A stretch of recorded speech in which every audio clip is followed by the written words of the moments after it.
Okay, ich wollte jetzt die letzten 10 Minuten oder so darauf. Sorry. I'm sorry. I wanted to use the next 10 or 15 minutes to introduce you to the work we've done in the paper, because now we've seen like the basic definitions of an autoencoder and how it relates to PCA. But now we actually want to look at some special autoencoders, because you have this vanilla autoencoder, which how I will call it. It's just a general nonlinear autoencoder, just trained to optimize the reconstruction loss. But then you have a whole family of other autoencoders which arise from the linear autoencoder by regularization. And in the end, I will give you like a list of different regularized autoencoders. You can have a look at it if you're interested. But what we did is we developed this certain specific kind of regularization. And in order to understand why we did what we did, I think I will have to point out one problem when it comes to autoencoders, at least in some applications. For now, we will assume that we use autoencoders for visualization. So we use a 2-dimensional latent space, for example, and we have a high-dimensional data set. And what we want to do is we want to train the autoencoder in such a way that it captures as much information of the data set as possible. Also just the visuals. So what do I mean by this? I mean, for example, that if I have a high-dimensional data set which consists of 2 clusters, I want that the low-dimensional embedding of these 2 clusters and that it reflects the size of the 2 actual clusters. That was way too complicated. I will try that again. If I have 2 high-dimensional clusters of the same size, of the same volume, I want the low-dimensional embeddings also to have the same volume. But as we saw in the proof of the linear case, the linear autoencoder has the ability to learn this invertible matrix. And why was that? That's because if you apply the decoder after the encoder, the decoder can undo this linear matrix which the encoder learned. And now if we pivot and go to the nonlinear case, back to the nonlinear case, we still have this degree of freedom. Maybe we cannot pinpoint it, we cannot characterize it just by an invertible matrix anymore, but it still is true that the encoder can learn a certain distortion of the embedding of the data set, as long as the decoder undoes it. Because the way the reconstruction loss works, it just looks at the composition of decoder and encoder. It just looks at what goes in and what comes out. But if the encoder and the decoder work together in such a way that they do weird things with the embedding, the loss will be invariant to it. And so a priori in the vanilla autoencoder setting, we have no power over this. But now if we do actual applications, and for example, we want to apply our autoencoder to understand or to visualize a high-dimensional data set, one can make the argument that we would actually want to limit this degree of freedom the autoencoder has, because we're applying the autoencoder just to see how the data set looks. So we want, for example, relative sizes to match between the embedding and the high-dimensional data set, as I told you about with the example with the 2 spheres. So, and since the autoencoder's loss is invariant to this, we would have to develop a new kind of regularization, so a secondary loss, which the autoencoder also optimizes, and then we could hope that we have matching relative sizes in the embedding. I hope that's clear and not too overly complicated. And what we did here is we used some concepts from differential geometry, and since I'm not sure how familiar you all are with differential geometry, and also I'm not the biggest pro in this field, but I will still give you an overview of what we did. Okay, and we assume that G is the Euclidean metric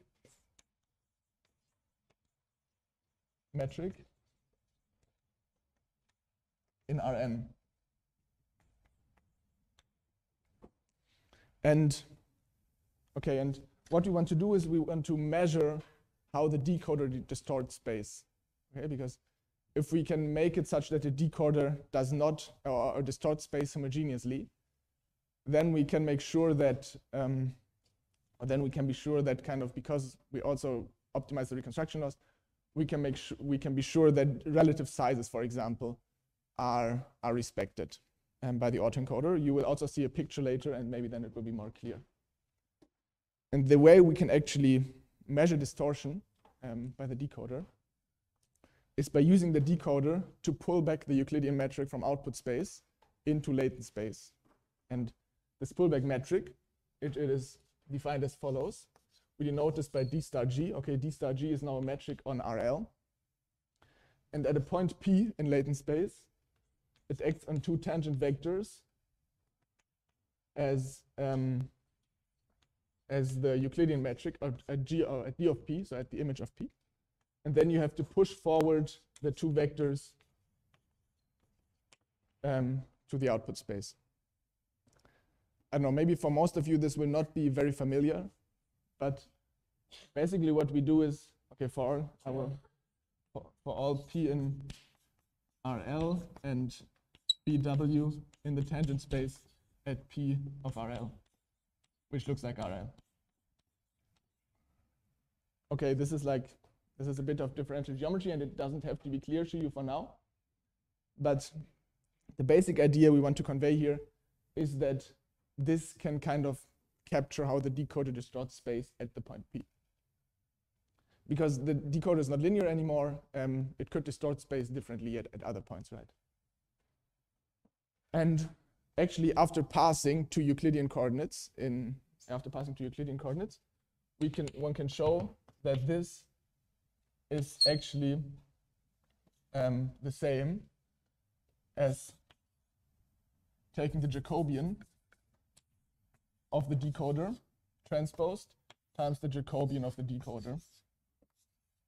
Okay, one can show that this is the case if we pass two coordinates in differential geometry. And then this here is our representation of the pullback metric. Okay, I saw nodding, that's good.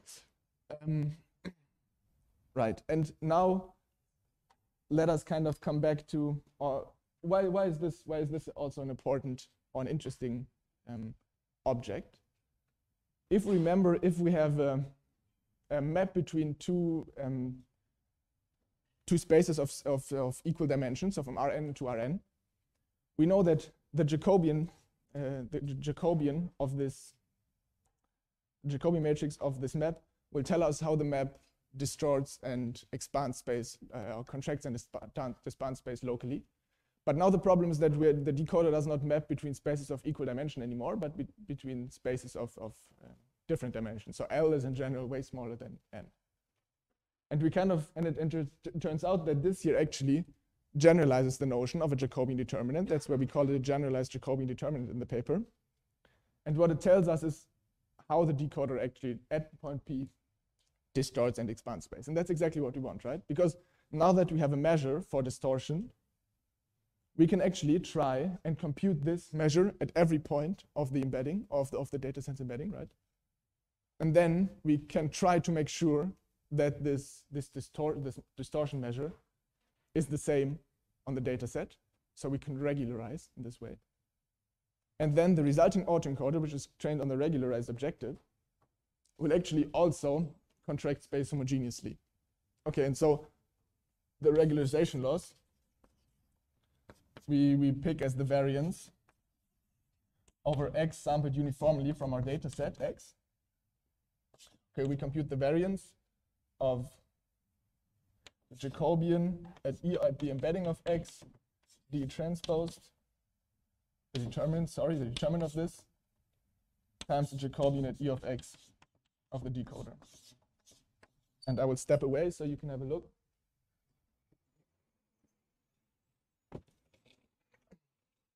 Okay, this is our regularization loss. So when the optimization algorithm tries to also minimize this variance, we can make sure that the space is contracted homogeneously by the decoder. Okay, and then the actual objective in the end, which we train, is we add this regularization loss to the reconstruction loss. And I don't know if the beamer is not on right now. It is? Okay. Okay, and this is where, okay, let's have a look at what we see here. Okay, I want to focus on, how can I zoom in? Okay, I want to focus on this. So what do we see here, this data set? This consists of, this is like originally a 3-dimensional data set, which consists of points on the S2 wherever there's a landmass on Earth. And then it's color-coded by the continent, I think, right, which the point belongs to. Now we see a bunch of things. We do a 2-dimensional PCA on this data set, and we see that it just picks like a 2-dimensional hyperplane and just projects the data onto this. So for example, here we can see that Asia is above, I don't know, Australia. So we lose this information. Because if we did not color code this, that we would lose the information that those are different continents. So. Now TSNE is another dimensionality reduction method, which is not that important. But let us look at the vanilla autoencoder here. This autoencoder is just trained on the reconstruction loss. And we can see here that Africa, for example, is contracted, and Asia as well, relative to the other, no, Asia not, right? Yes, Asia as well, relative to North America. And if we didn't know anything about the ground truth of the data set, we would think that Africa is actually small. Okay, because we have to remember that originally we do not know the ground truth of the data set, we just have the embedding. But this is false information, right? This is not the information that's actually encoded in the high-dimensional data set.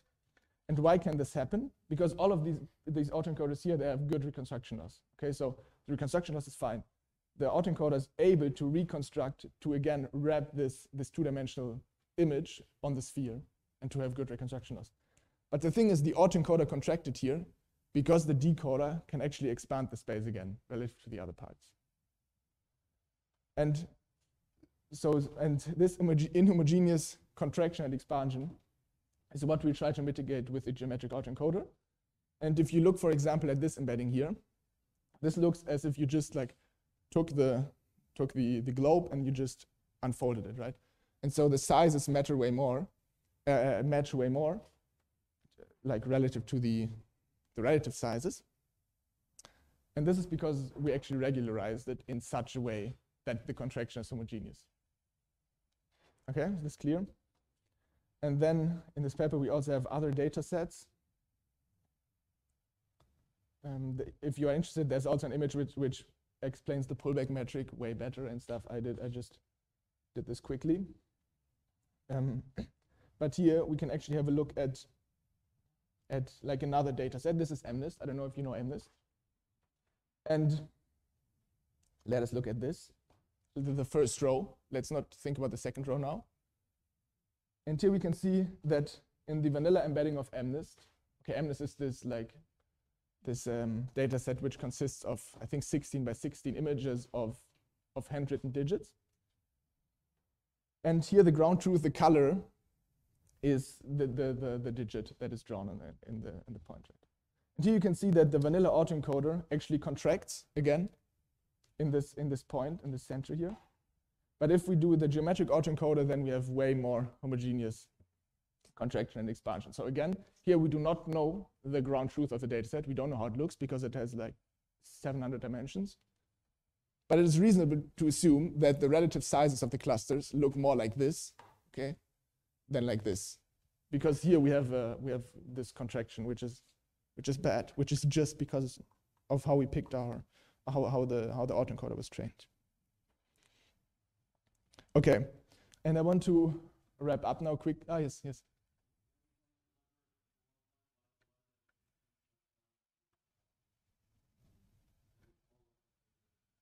Yeah, I think that was not too clear. Okay, so the way our reconstruction loss works is that it just looks at what goes into the autoencoder and what comes out. Okay, it just looks at the composition of decoder and encoder. And we saw in the linear case that we have the freedom to also learn an invertible matrix because of how our reconstruction loss it works.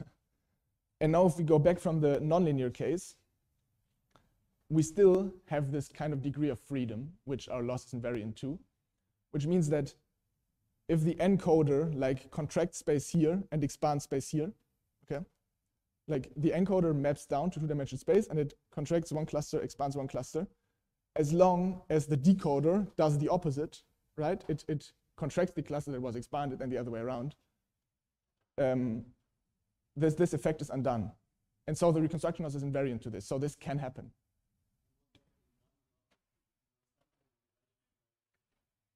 Yes. Yes.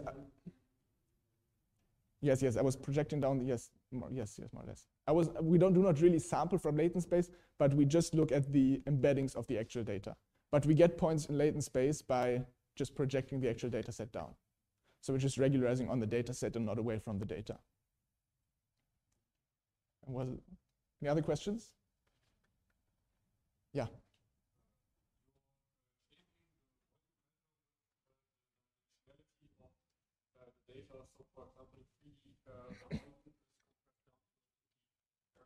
Yes.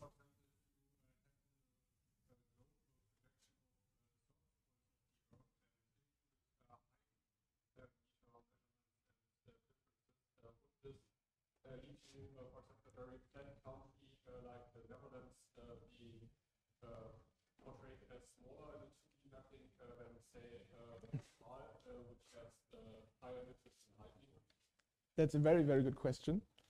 I will have to think about this and come back to you. I think the answer is probably yes. Because then, yeah, but I will have to think about this. Because then you have another problem that the actual dimensionality of the data. Because here we are lucky that the intrinsic dimension of the data is 2. We have a 2-dimensional sphere and we map it to a 2-dimensional lower space. So we're cheating a bit. In your case, we actually become 3-dimensional, right? Because we also add as a dimension the axis, the radial axis. So that's why things change a bit. But I think you're probably right. But we can talk about this later. Okay. Yeah.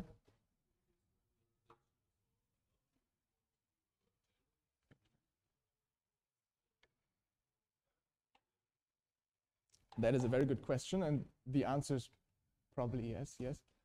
Because that I will come to this in a second, because I just wanted to wrap up by introducing you to a bunch of other autoencoders. And this, I wanted to talk about the variational autoencoder, or just not talk about it, but mention it, because this is actually a generative autoencoder, which you train such a way that you can actually sample points in latent space, and they give you then you map them in the decoder, and you get a new data point.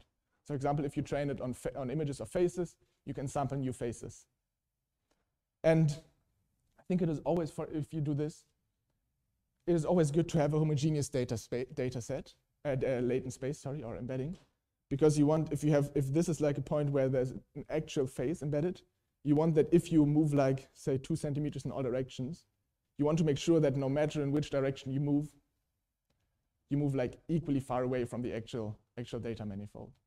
Okay, because it could be that if you just take a little step in this direction, you take a huge step in the actual like face space. So if you have in general a regular latent space, that's good for sampling as well. Yeah.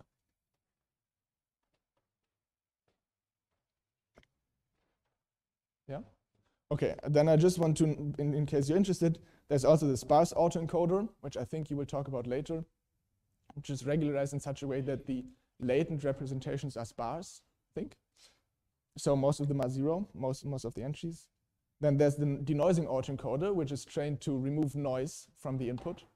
So how you do it is you take an input, you add a bit of noise to it, and you regress it towards, so you pass it through the autoencoder, and you regress it towards the pure input, so that the autoencoder has to learn to remove the noise. So that's, for example, how you can train a denoising autoencoder. And there's also, for example, a contractive autoencoder, which adds a penalty on the Jacobian of the encoder, the Jacobian matrix. And this should make sure that the encoder does not behave too wildly, so that you kind of smooth it out. And it should aid generalization.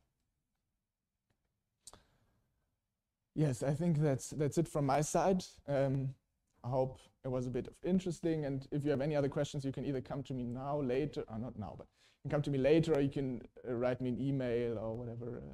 I think you should find my information on the internet. I can also write my email somewhere. Or yes, thank you very much. Thank you.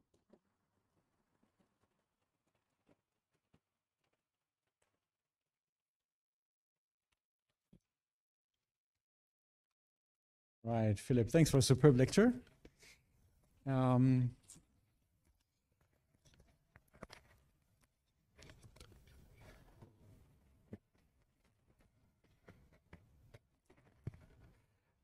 wanted to give a different reason of why I like the geometric autoencoder. And so Philipp mentioned this data is MNIST, and you see that UMAP separates MNIST spectacularly. Yeah, so better than any autoencoder can, geometric or topological or whichever. However, it has something different. Methods have different, advantages and drawbacks. And there was something that I hope is in an appendix somewhere. Yeah, that really puzzled me. We have here some data. So we used the geometric autoencoder on some data set, and we got out this structure. I don't know about you, but I see structure here. And when we were using standard methods, like, I don't remember which is which. I think this here was, what was that one? Do you remember? No, I mean, what method was used here on D? That was topological autoencoder. Okay, let's look at these two, yeah, because UMAP and TISNI are considered the standard data embedding methods. And if I had to pick a single one to take to the island with, I would probably take UMAP. But as Dimitri Kobak and Sebastian Damrich in particular have found out, there is a continuum of methods here in between. But this funny structure in the data that I just showed you, it does not show up in UMAP at all. And it does not show up in TISNI at all. But it does show up in this geometric autoencoder mapping of the same high-dimensional data. All right, and then Philipp and Sebastian investigated, and they could trace it to the authors having published a data set. They did something fishy in the pre-processing. Actually, we don't know precisely what, but you did the pre-processing according to their prescription, according to how it's supposed to be done, and the artifacts were gone. So they probably had some, weird rounding or something in between. Doesn't show up in UMAP, doesn't show up in TISNI, but it does show up in the geometric autoencoder. Yeah? So the fact remains, we have this high-dimensional data, and these different methods, they're like different looking glasses at this high-dimensional data. Each looking glass in itself is warped, but they're warped in different ways, and it can be meaningful to use more than one to look at this data. Okay, so that was what got me really, really excited about the method. Okay, but let's come back to neighbor embedding methods. And we had briefly talked about those at the beginning of the semester.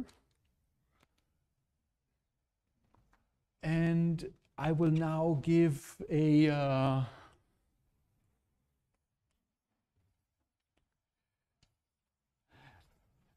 very rough summary of these neighbor embedding methods.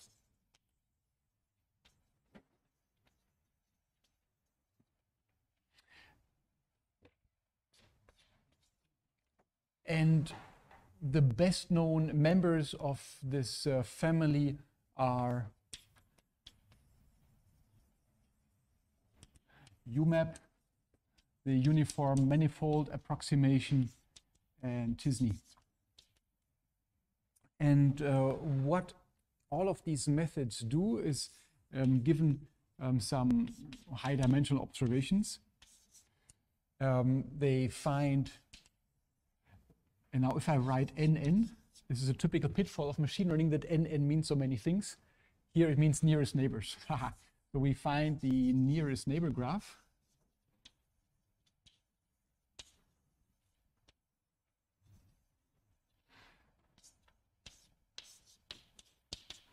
For Philipp, E was the encoder. For me, it is now the edge set. So this is a graph. These are the vertices or the nodes, or these are our observations xi, and this is the edge set. So it's pairs of examples, of high-dimensional examples, which are close together. So one of them is the neighbor of the other, and then this has one parameter, namely we need to decide at how many nearest neighbors we want to look at. And this number of nearest neighbors in real applications typically set at 15 or so. Yeah?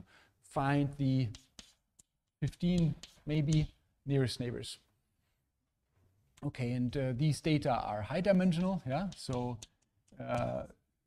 Philipp used n, but I'm using p because n we normally in the rest of the lecture have used for number of points. So we have this high dimensional data. P is something large. And we want a latent representation which is low dimensional, typically 2-dimensional, so that we can look at these things. And then we normally find them in the following way. We say that our latent representations for the original high-dimensional data are found by minimizing over the coordinates of our points in the low-dimensional space. And then we have a summation over pairs of points which are neighbors in this nearest neighbor graph. And for them, we have some attractive potential. And this attractive potential will depend on the distance of my latent space representations of points I and j. And then we have a repulsive contribution. In principle, these are all pairs of points which are not in the, so I could write it like so, or I could write it like, the complement of the edge set. And here we have a repulsive potential that also depends on the distance between Zi and Zj. And well, in the nearest neighbor graph, by definition, each point here will have of the order of 15 attractive interactions, and we have 1,000,000 points, we would have 1,000,000 repulsive interactions. So formally, I will multiply this with some tiny number kappa, or epsilon maybe. In practice, rather than having a repulsive interaction between one point and 1,000,000 others, you subsample strongly. Yeah? You pick for each point just a few repulsive interactions randomly. And then we were looking at what these attractive and repulsive potentials look like. And the attractive potential,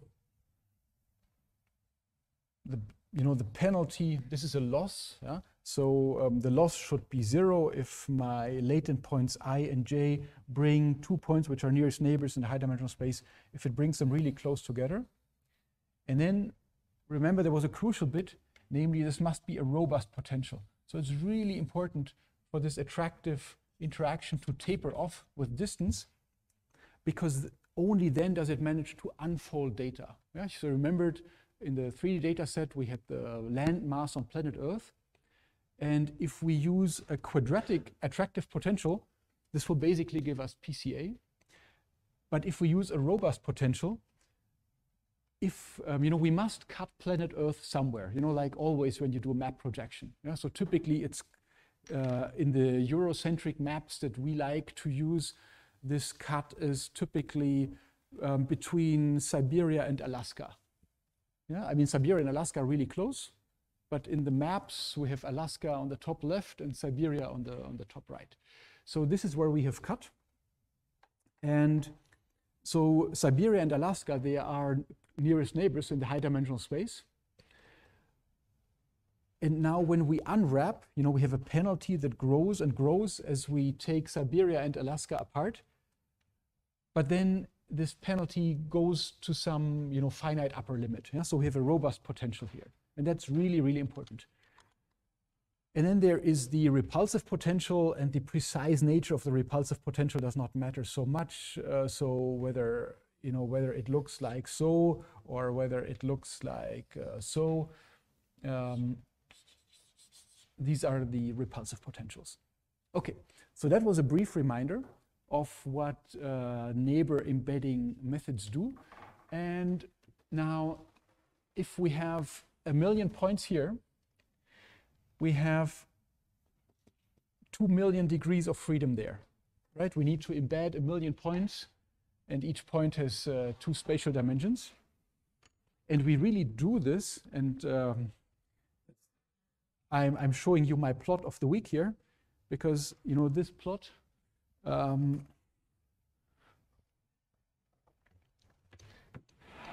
so we're trying to solve a problem from quantum chemistry, but to do so, well, we do that with machine learning, and so we need data, and we train a particular kind of geometric machine learning architecture for that.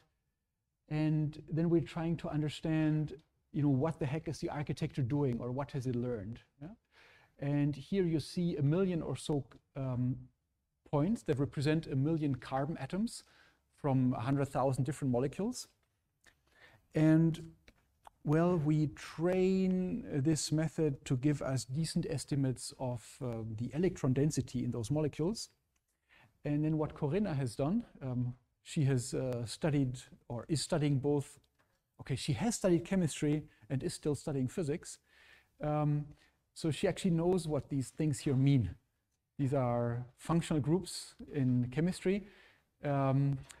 And she has, so for example, fluoride does not have a carbon, but what this means is that this is a carbon connected to a fluoride atom. And then there are many other groups here that actually do contain carbons. So she did some statistics of which molecule contains which kind of functional group.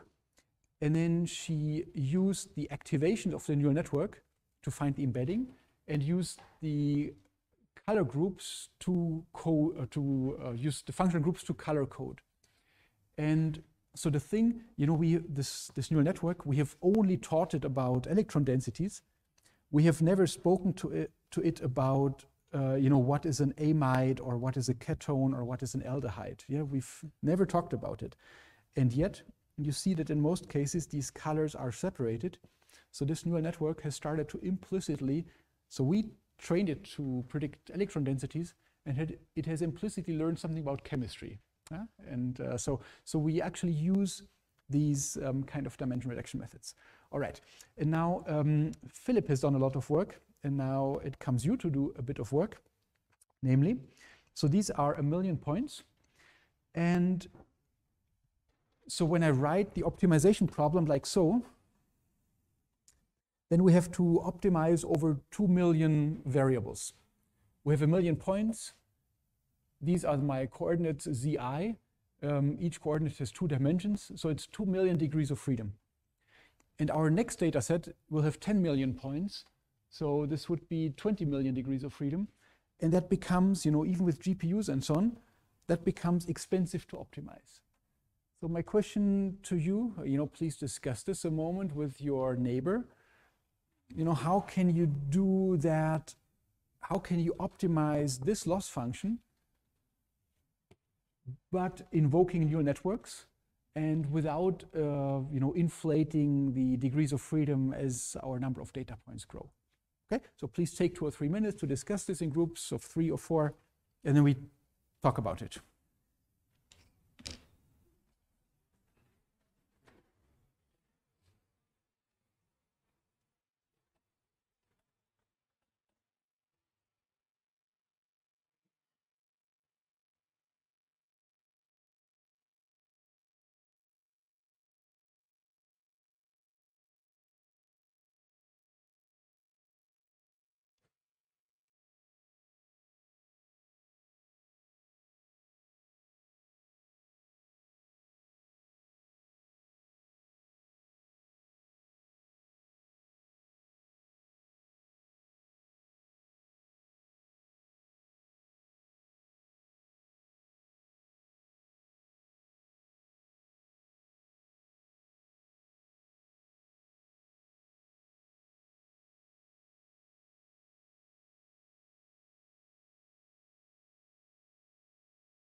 All right.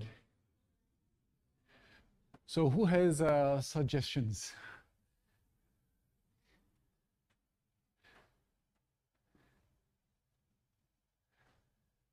Yes?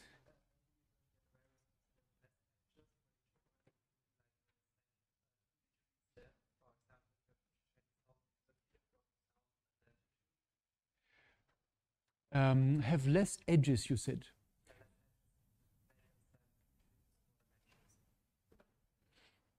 And when you say go maybe to 2000 and then to 2, can you still explain this a little more?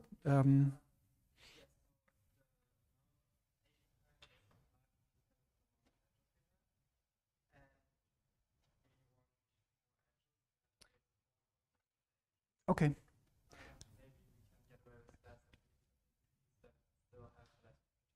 Okay, so you're thinking about iteratively reducing number of edges. That does reduce, it might make the optimization problem simpler.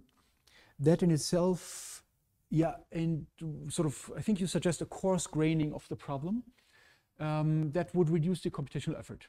Yes, that's correct. It does not yet entail, I think, neural networks. Who has an idea of how we could use neural networks here?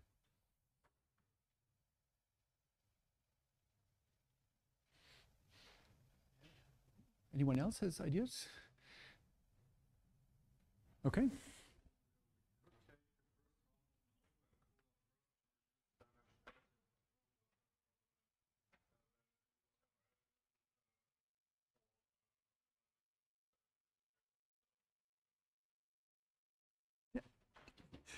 Very good. So the suggestion is to use an encoder. So the encoder, Philipp painted this picture of that. And if you remember, the last time we met, we had discussed what this means. Yeah. So inside here, we have a multi-layer perceptron where these are the layers, and each layer actually, so these are our inputs. In my notation, we have small p inputs. And then we have these perceptrons, which take all of these inputs. And we have here layers of perceptrons, fewer and fewer, until we are left with a latent space of perhaps just 2 dimensions. Yeah? So this would be a typical MLP encoder architecture. And we can just put in our sample xi in there, and we will obtain a zi, which depends, well, on xi, obviously, but also on the parameters theta of the neural network. And so instead of minimizing here over the coordinates directly, what we can minimize over